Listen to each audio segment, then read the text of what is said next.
Hi everyone, today I'll be going through how to use the Keyframer tool in Tvpaint, which is used to move a single drawing or animation from one position to another. So I just finished this animation, and when the flower opens I want pollen to float up and exit at the top of the canvas. So what I'm going to do first is make a new layer, name it, and sketch out my pollen, and I'm going to use a nice warm yellow with my speckle brush from my Tvpaint brush pack, which you can get through the link in the description. Now, while you can use a single static image for the Keyframer tool, I'm actually going to make a quick little looping animation. I'm going to stretch it out and have it hold for 3 frames each. And then I've set the layer to loop. So this is what it looks like. That's going to be my pollen. I'll then make another layer and drag it to the start where the flower opens. So here, and then I'll extend it to the end of my animation.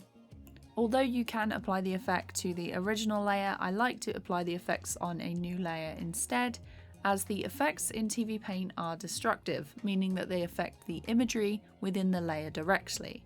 So keeping these separate means I can make more keyframe effects on other layers with the original image. To get up the Keyframer tool, go to the magic hat icon in the toolbar at the top, and this will bring up the FX stack.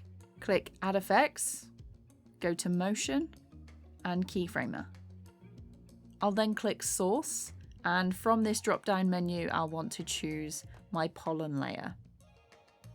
If your reference is in another project or clip or image library, you can choose those instead. In the Source tab, there are options to flip your animation, change the opacity, and add a motion blur, which I'll show you in a moment. I like to hide the source layer in the timeline, so it's less confusing when I'm trying to work. If you are flipping between projects and go back to your previous, the preview will turn off, so whenever you want to use it, just make sure that that is ticked. Now let's go back to the Position tab and start keyframing. I can move my image by either clicking and dragging the pivot point, or using the X, Y, and Z options here. If I want to move the pivot point, I can then use the next set of X, Y, and Z options. After that, the only other options in this window I'll use are the angle and rotation. And usually I'll tick the Keep Aspect box before changing the size. To begin keyframing, I'll move to my first frame in this new layer, drag my image to the position I want, and then I'll hit this key icon to create my first frame. If I want to keyframe the size or pivot point as well, I'll need to adjust them and hit the key icon there too.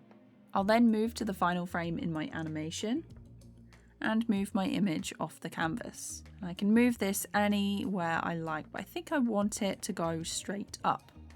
And you'll see here a new keyframe has been made for me already. I can add additional keyframes by moving along the timeline and moving the image again, either using the pivot point or the options in the FX stack. If I want to alter a keyframe, I can quickly move to the next or previous by using these arrows beside the keyframe option.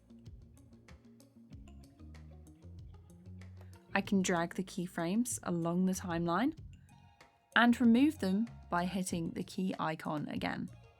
If I want to adjust the speed, I can check the speed profile and click on the graph to the right. This window will appear. I can make it bigger, and usually I'll go from linear to spline.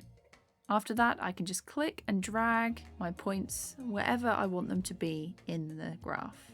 The red line in the graph shows where your playhead is in the timeline, so you can use that as a reference to help add in extra points. If you go to the bin, you can see different presets to use with your animation, and you can make and save your own as well by adjusting the graph,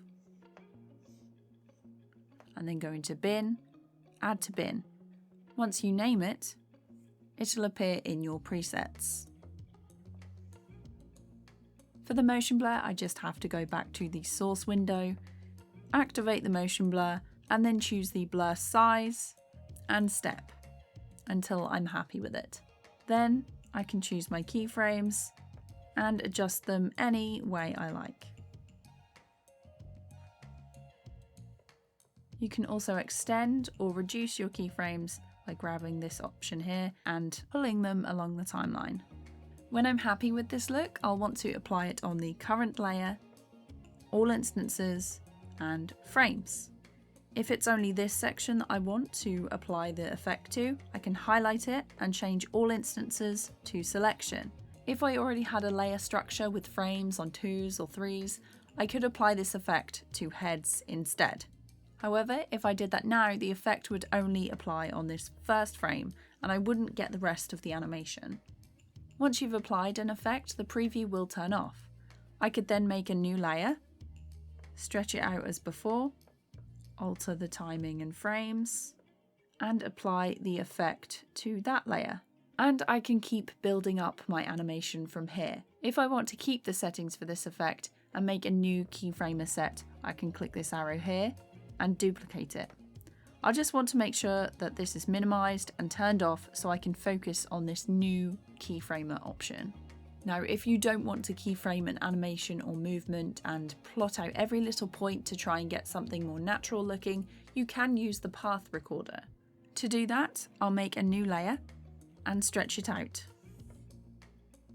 I'll then select any regular brush and go to Windows, FX Tools, Path Recorder, and this window will appear. I like to keep preserve timing on, but you can experiment with what you like. I'll select Record a Path, and I'll go up slowly to a very slow spiral, and then we'll go out of the canvas. So this is the stroke that I want my pollen ball to follow. After that, I'll press Stop Recording, and this will be pollen 4. I'll then hit Undo to remove the line I made because we no longer need that. And then back in the Keyframer tool, I'll go to Position, and from the tools, I'll then select Copy from Path Bin, and we want pollen 4. I'll then hit the Preview button. So the keyframes have appeared in the layer, and as I go through, we have the first 2 pollen balls come up, and the keyframes are a lot denser where I go slower. And then if we go along the timeline, you'll see that the animation lasts a lot longer than that. So the preview won't actually be visible until you have a layer that stretches that far in the timeline. Now, it does take a little bit to get used to using the path recorder, so you can select a different path if you've tried it before.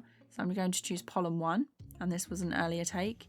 This is actually longer than the other one, and I'm just going to reduce it down and play it through. I'm happy with that, so I'm going to apply the FX stack. Now I can keep doing this, adding effects and building up my layers until I have something that I'm happy with. As always, I hope this video was helpful. Let me know in the comments if you've got any questions. Be sure to subscribe and hit the bell if you want to see more animations and tutorials from me. And I'll be back with another video real soon. Bye!